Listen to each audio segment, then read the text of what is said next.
Hello students, 1.3 the call of soil. So हा paragraph जो आपण सुरू केलेला आहे तो मी परत एकदा वाचते. So when I in Dhanewari, Baban and I started looking for Devu Handa and found a graying old man wearing a cap sitting outside his house on a charpai. An ex-sarpanch of the village, he had acres of land, a huge house and a large family. After exchanging the usual pleasantries, we came to the topic of Kasbai. The mere mention of Kasbai and Devhanda drifted into the past. So काही शब्दांचा अर्थ मी तुम्हाला सांगितलेला आहे बघा. Drifted म्हणजे drifted into past. Drifted into past म्हणजे भूतकाळात हरवून जाणे. ओके. युज्युअल म्हणजे नेहमीचं एक सरपंच पण सांगितलं, माजी sarpanch. Okay. His eyes turn dreamy म्हणजे स्वप्नावर डोळे झाले त्याचे. फक्त मेन्शन म्हणजे उल्लेख. कासबाई तांदळाचा नुसता उल्लेख केला आणि त्यात तो स्वप्नामध्ये हरवला. त्याला जुन्या गोष्टी आठवायला लागल्या. He said there was a time when people passing our village during lunch time would be force to stop and ask for a meal म्हणजे जेवण. Such was the alluring aroma of Kasbai. Aroma म्हणजे सुगंध, alluring म्हणजे धुंद करणारा, छान वाटणारा. The entire area would have the heady aroma hanging in the air. Hanging म्हणजे पसरणे, हवेत पसरणे. As all the houses cooked the same rice. Cooked म्हणजे शिजवणे किंवा स्वयंपाक करणे. तो सर्व घरामध्ये एकच तांदूळ भात शिजवायचे. Today he said no one grew Kasbai and everyone had shifted to growing the new hybrid varieties. आज कोणीच कसबाई पिकवत नाही. एव्हरी वन शिफ्टेड म्हणजे चेंज करणे. शिफ्टेड टू सगळ्यांनी कशाला कसबाईच्या ऐवजी हायब्रिड तांदूळाच व्हरायटी म्हणजे त्यातला वेगळा प्रकार, विविधता. He claim he had to force himself to eat this rice and that was so insipid. हा जो तांदूळ खातो आपण तो कसा बेचव आहे, इन्सिपिड. इथपर्यंत आपण पाहिलं होतं काल. इन्सिपिडचा पण अर्थ मी सांगितला होता, बेचव आणि ज्याला काही वास नाही, गंध नाही. सो असा तांदूळ खावा लागतोय. तो म्हणतो सगळ्यांमुळे मलासुद्धा. With the advent of irrigation farmers were tempted to grow a second crop and Kasbai being a long duration rice was replaced by the shorter duration hybrids so that the harvest could be done earlier. Earlier म्हणजे आधी. Okay. Harvest म्हणजे कापणी सांगितलेलं आहे तुम्हाला आधीच. So आत्ता काय होतं आहे, कासबाई हा जो तांदूळ आहे तो कसा आहे, being a long duration rice. Long duration म्हणजे जास्त काळ लागणारा तांदूळ आहे. त्याला पिकायला किंवा वाढायला जास्त काळ लागतो. हायब्रिडला एवढा वेळ लागत नाही. मग हायब्रिडचा तांदूळ पटकन वाढतो, तयार होतो आणि कापणी करून परत दुसरा तांदूळ किंवा दुसरं पीक त्यांना घेता येतं. हायब्रिडला कमी कालावधी लागतो आणि कसबाईला जास्त लागतो आणि म्हणून शेतकरी काय करतात, तिकडचे शेतकरी कसबाईचं पीक कोणी घेत नाही. This ensured that the farmers could take up a second crop. Okay. So मग हायब्रिडच्या तांदळामुळे, हायब्रिड घेतल्यामुळे काय होतं, इन्श्युअर्ड म्हणजे खात्री असणे. इन्श्युअर्ड म्हणजे खात्री असणे. हायब्रिड पिकवा तर अजून एक सेकंड क्रॉप म्हणजे दुसरं पीक त्यांना घेता येतं शेतकऱ्यांना, त्याच्याबद्दल खात्री असते.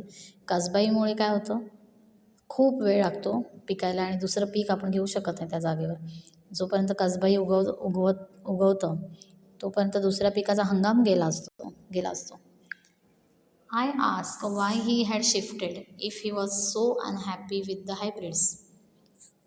आय आस्क म्हणजे रायटर म्हणतोय, लेखक म्हणतोय, मी त्याला विचारलं, देवहांडा नावाचा जो माजी सरपंच आहे ज्याने कासबाईचं आठवण सांगितली, त्याला विचारलं की मग तुला जर आवडत नाही तर तू का हायब्रिडचं पीक घेतोस. No one force him to. कोणी तुला फोर्स केलं का, जबरदस्ती सांगितलं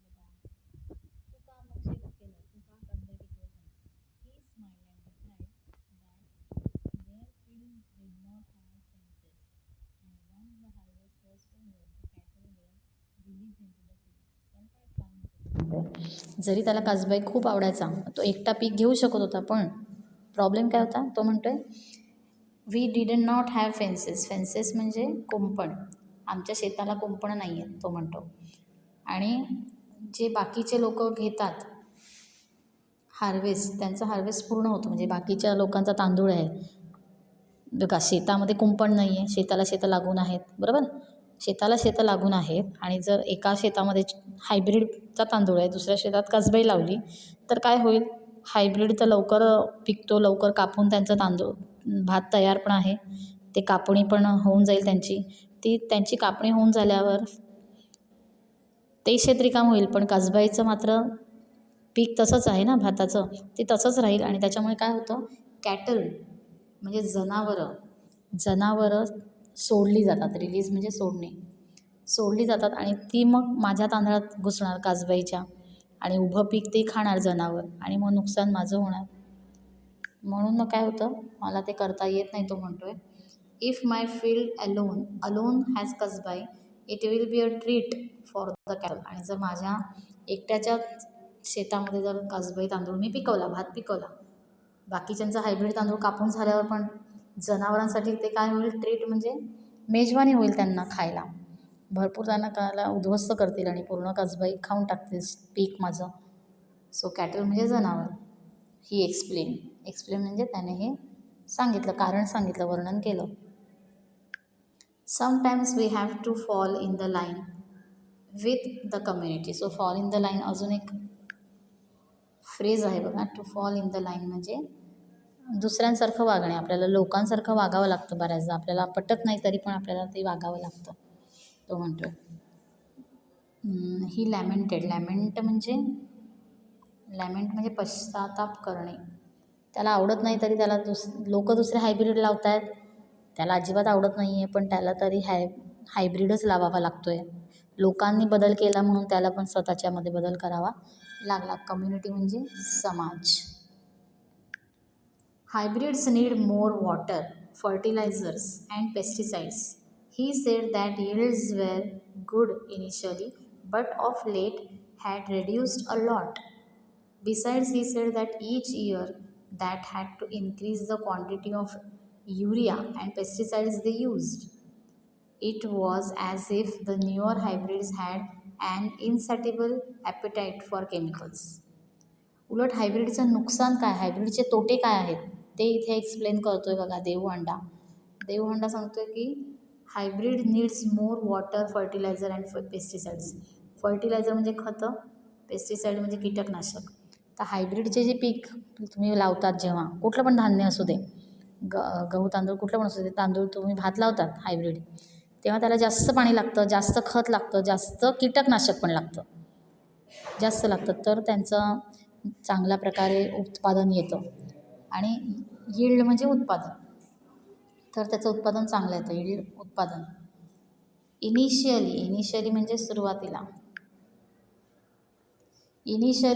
बट ऑफ लेट म्हणजे सुरुवातीला चांगलं येतं, पण ऑफ लेट म्हणजे नंतर काय होतं, मग ते दरवर्षी आपण हायब्रिड घेतल्यावर पुढच्या वर्षी काय होतं, रिड्यूस्ड अ लॉट, त्याच्या उत्पादनामध्ये घट येते का. Besides he said that each year they had to increase the quantity of urea, pesticides they use. Increase म्हणजे वाढवणे, क्वांटिटी म्हणजे संख्या. दरवर्षी कशाचीच प्रमाण वाढवायला लागते, कशाची संख्या किंवा प्रमाण वाढवायला लागतं.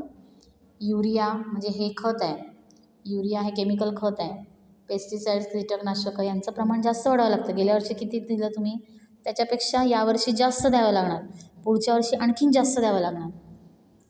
जणू काही त्यांचं काय असते, ती भूक असते. ॲपिटाईट म्हणजे भूक, केमिकल्ससाठी ही जी भूक आहे ती वाढत जाते. कोणाची, पिकांची भूक वाढत जाते. ॲपिटाईट म्हणजे भूक. इनसॅटिएबलचा अर्थ इथे दिला बघा. इम्पॉसिबल टू सॅटिस्फाय म्हणजे आपण पूर्ण करू शकत नाही. इम्पॉसिबल टू सॅटिस्फाय जी पूर्ण करण्यास आपण अशक्य आहोत, म्हणजे अक्षम आहोत, त्याला म्हणतात इनसॅटिएबल. हायब्रिडची भूक वाढतच जाते दरवर्षी त्यांना जास्त पाणी, जास्त खत, जास्त पेस्टिसाईड लागतात. आणि याचा परिणाम कशावर होतो मग? भातावर होतोच आणि ते आपणच खातो, माणसावर होणारच त्याचा परिणाम, बरोबर ना. He told us that even when there were flash floods in the 60s, Kasbai had stood its ground. Deuhanda सांगतोय की 60च्या दशकामध्ये जेव्हा पूर आला होता तेव्हा तो म्हणतोय की फ्लॅश फ्लड्स म्हणजे पूर, महापूर आला होता. फ्लड म्हणजे पूर. तरीसुद्धा कसबाईचं पीक कसं होतं? Stand had stood its ground. म्हणजे कासबाईचं पीक अगदी ताठ उभं होतं, त्याला कुठलंही नुकसान झालं नाही. कासबाईचं पीक स्टूड इट्स ग्राउंड म्हणजे जमिनीवर चांगलं रोवून उभं होतं, पीक असं ताठ उभं होतं. पुराचा सुद्धा कासबाईवर परिणाम पडला नाही असं तो म्हणतोय. He fondly remembered how the rice was still standing when they all return to the village after the floods had receded. त्याला चांगलं आठवतं पूर आला आणि पूर गेला. रिसीड म्हणजे कमी होणे. पूर जेव्हा कमी झाला तेव्हा जेव्हा शेतावर परत आले, ते रिटर्न टू द विलेज, गावी परत आले, गावात परत आले, तेव्हा त्यांना दिसलं की कसबाईचं पीक मात्र जसंच्या तसं उभं आहे. फॉन्डली म्हणजे प्रेमाने त्याला आठवतं ही आठवण. फॉन्डली अगदी प्रेमाने आणि आवडीने तो सांगतोय, आवडीने. फॉन्डली रिमेंबर्ड त्याला आठवतं आहे की how the rice was still standing, कसं पीक उभं होतं. पूर गेल्यानंतरसुद्धा ते तसंच्या तसं होतं, त्याच्यावर काही फरक पडला नाही. गावात पाणी शिरलं, शेतात पाणी शिरलं, पण पिकाला मात्र नुकसान झालं नाही. म्हणजे ही क्वालिटी आहे पिकामध्ये. पिकामध्ये रेझिस्टन्स पॉवर आहे, लढायची क्षमता आहे आणि त्या पिकाला, कसबाईला कुठल्याच प्रकारचं जास्तीचं पाणी लागत नाही, खत लागत नाही किंवा पेस्टिसाइड्स पण लागत नाही, कीटकनाशकाची पण गरज नसते. म्हणजे तुम्ही विचार करा की हे किती रेझिस्टन्स पॉवर, म्हणजे स्वतः पीक किती रेझिस्ट करतं. रेझिस्ट म्हणजे विरोध करतं कशाला? तर कीटकांना. ते स्वतःच्या पिकाला कीड लागू देत नाही, असं त्याच्यामध्ये पॉवर असते. त्या पिकामध्येच अशी पॉवर असते की ते कीड लागू देत नाही, त्यांना खताची गरज नसते, तरी ते वाढते. फक्त त्याला वेळ लागतो, अवधी जास्त लागतो, पण ते किती प्रतिकूल परिस्थितीचा सामना करू शकतं.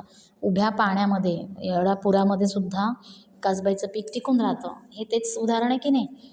मग असं जर पीक चांगलं स्वतःला जोमाने वाढवतं आहे आणि त्याला कशाचाच खताचा गरज नाही लागत, न लागताच तर वाढतं आहे, तर ते आपल्यासाठी कितीतरी उपयोगी आहे आरोग्यासाठी, असं तो देऊहांडा सांगतो आहे.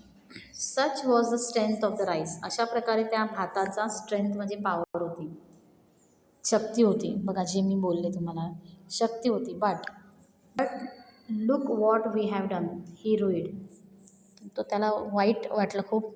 देऊहांडा म्हणतोय बघा ना, इतकं चांगलं स्वतःचं इतकं पॉवरफुल पीक असताना, भाताचा हे असताना सुद्धा आपण काय केलं बघा ना. आपण काय खातो? तर हायब्रीड खातो. त्या हायब्रीडमध्ये काय आहे? जास्त केमिकल्सचं, खतांचा वापर केलेला आहे, पेस्टिसाईडचा वापर केलेला आहे, तेच आपल्या शरीरामध्ये जातं, ज्याच्यामध्ये रेझिस्टन्स पॉवर अजिबात नाही आहे. जे पीक स्वतः कशाचा मुकाबला करू शकत नाही, परिस्थितीचा म्हणा, कीटकाचा, ते पीक आपण, त्याच पिकाचा भात, धान्य आपण जेव्हा खातो, आपल्याला काय त्याचा फायदा होणार आहे?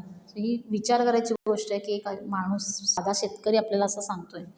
As he went on reminiscing about the rice, we gently guided him back to the reason for our visit the Kasbai seeds.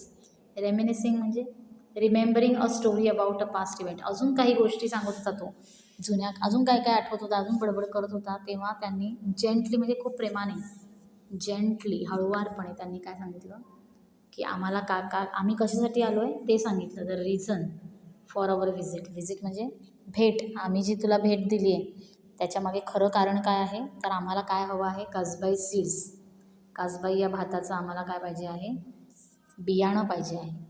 Okay, seeds म्हणजे बियाणं पाहिजे. He was sure that there was not a single villager in this area who would have the seeds of Kasbai. According to him, the only people who still grew it were the Adivasis in a hamlet at the foothills of the mountains in the next village, Asavari. We bid farewell to Devuhanda, who lovingly blessed us and said, Mahalakshmi, the local goddess, will give you the seeds of Kasbai. So त्याने सांगितलं देवहंडाने, मग हे कुठे मिळेल आम्हाला पीक? तो म्हणतो की हे बियाणं तुम्हाला कुठेच मिळणार नाही, कारण आजूबाजूच्या सगळ्या लोकांनी ते पिकवणंच बंद केलेलं आहे. फक्त तुम्हाला कासबाई कुठे मिळू शकतं, तर काही आदिवासींकडून मिळू शकतं की जे हेमलेट म्हणजे दुर्गम भागामध्ये, दुर्गम फुटहिल्स म्हणजे टेकड्यांच्या पायथ्याशी दुर्गम भागामध्ये, अतिशय दुर्गम भागामध्ये, डोंगराळ माउंटन्स डोंगराळ भागामध्ये जे राहतात, आसावरी नावाच्या पुढच्या गावी खूप डोंगराळ दुर्गम भागामध्ये काही आदिवासी राहतात, त्यांच्याकडे तुम्हाला हे पीक नक्की ह्याचं बियाणं मिळू शकतं, बी मिळू शकतं. सो वी बीड फेअरवेल म्हणजे आम्ही त्याचा निरोप घेतला. बीड फेअरवेल म्हणजे निरोप घेणे, देवहंडाचा निरोप घेतला आणि देवहंडाने आम्हाला आशीर्वाद दिला. ब्लेस म्हणजे आशीर्वाद देणे, लविंगली ब्लेस्ड. काय आशीर्वाद दिला की Mahalakshmi the goddess will give you the seeds of Kasbai. तुम्हाला महालक्ष्मी नक्की आशीर्वाद देईल आणि मदत करेल की तुम्हाला ते बियाणं मिळेल. सो तुम्हाला माहिती आहे लोकल आपली महालक्ष्मी देवी आहे तिथेच. ओके, महालक्ष्मी देवीचा खूप तिथे म्हणजे सगळे लोक मानतात देवीला आणि म्हणून त्याने तशा प्रकारे आशीर्वाद दिला. In Asawari village, we asked the Sarpanch to help us as we were not very fluent with the local dialect. Local dialect म्हणजे स्थानिक बोलीभाषा. डायलेक्ट म्हणजे बोलीभाषा. तो म्हणतो आसावरी गावात गेलो म्हणे आम्ही, पण तिथल्या लोकांच्या भाषेत बोलता येत नसल्यामुळे, व्हेरी फ्लुएंट म्हणजे एवढी भाषा आम्हाला येत नव्हती, सहज बोलता येत नव्हती. फ्लुएंट म्हणजे एखाद्या भाषेत फ्लुएंट असणे म्हणजे एक्सपर्ट असणे एखादी भाषा बोलण्यामध्ये. तसं असल्यामुळे त्याने आसावरी गावाच्या सरपंचला विनंती केली. काय विनंती केली की आम्हाला मदत हवी आहे. ही सेंट हिज असिस्टंट जीवन. मग त्या सरपंचने त्याचा असिस्टंट पाठवला, मदत करणारा त्याचा असिस्टंट पाठवला जीवन नावाचा, with us into the hills. त्या डोंगराळ भागामध्ये फिरण्यासाठी आणि लोकांशी बोलण्यासाठी की काय पाहिजे. कारण तिथल्या लोकांना जर आपण तिथे गेलो आणि तिथल्या स्थानिक आदिवासींची भाषा जर तुम्हाला येत नसेल तर तुम्ही काय संवाद साधणार आणि त्यांना काय कळणार, त्याच्यातलं काहीच कळणार नाही. सो गैरसमज पण होऊ शकतात. त्याच्यामुळे त्याने मदत घेतली. जीवन नावाचा एक माणूस घेतला सोबत की ज्याला तिथली भाषा येते. After a half hour walk अर्धा तास चालल्यानंतर, थ्रू थिक व्हेजिटेशन. थिक म्हणजे घनदाट, व्हेजिटेशन म्हणजे झाडी. Crossing numerous streams. न्यूमरस म्हणजे खूप, असंख्य. न्यूमरस म्हणजे भरपूर. स्ट्रीम्स म्हणजे ओढे, छोटे छोटे ओढे. अँड डिचेस म्हणजे खड्डे. स्क्रॅम्बलिंग ओव्हर रॉक म्हणजे मोठ्या मोठ्या खडकांवर चढून. And gravel. We reach the sleepy hamlet of Boripada. चालत खूप वेळ, अर्धा तासापेक्षा जास्त चालत ओढे दुर्गम भागात ते बोरीपाडा नावाच्या छोट्याशा वस्तीवर गेले, पाड्यावर गेले. देर were just 2 ramshackle houses in front of us and we wondered if this was the right place.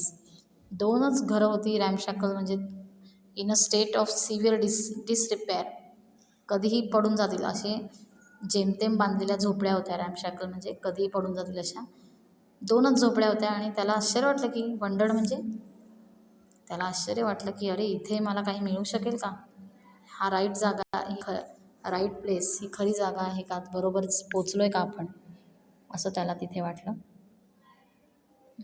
ठीक आहे, मग मला वाटतं तुम्ही अंडरलाईन केलेले वर्ड्सचा अर्थ लिहून घेतला असेल. सगळ्यांनी ते शब्दार्थ लिहून घ्या, त्याचा उच्चार पण ऐका अंडरलाईन करून. ठीक आहे, आपण आज इथे थांबूयात. उद्या आपला हा टॉपिक पूर्ण संपेल.